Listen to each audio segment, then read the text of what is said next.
Hello, Falcons. Welcome to day 2 of Pythagorean Theorem. It is the best. It is the best. All right, so just to review what we did last class. A squared plus B squared equals C squared. Remember, it's the legs squared added together is equal to the hypotenuse squared. Okay? And that's all that says over here. Remember, the A and the B are the legs, and the C is the hypotenuse. So if you look underneath that, I have given you an example that's already been worked out. Some people, I realize, they just need to see what it looks like, and then maybe that will help them. So I thought I'd try something new. The only thing that I don't like about this that I realized after I printed it was in here, it doesn't do a very good job of showing you how they're getting some of the numbers. So some of you will be able to figure that out, and that's fine.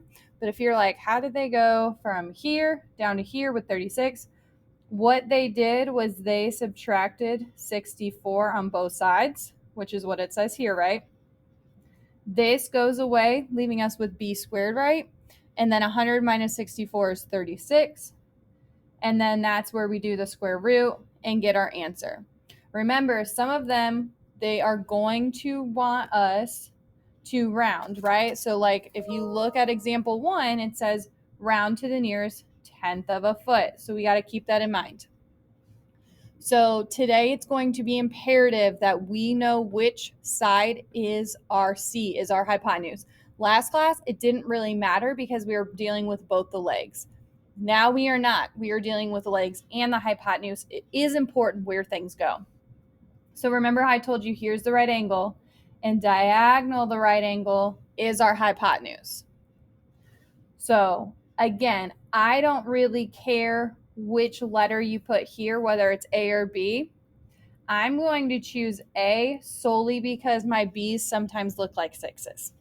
So I'm going to put, I have A squared, and then this is going to be 8 squared, and then I'm going to have 14 squared. If you still have your perfect squares chart, great. If not, Google one, pull it up, or use your calculator. We should know that 8 squared is 64, and that 14 squared is 196. If you want to check me on that, that is perfectly fine. I have no qualms about that. All right. So again, once we are here, last class, it was all about adding them and then taking the square root. Well, this time, this is on a side by with another number, so I'm going to have to actually move it. So just like how you were shown in that example up top, in order to get a squared alone, I have to subtract 64 from both sides. That goes away. So a squared is equal to 132.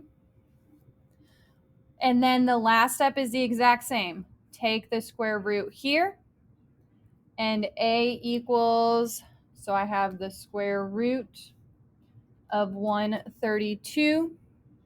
That's 11.489. So if I want to round to the 10th, what number is that?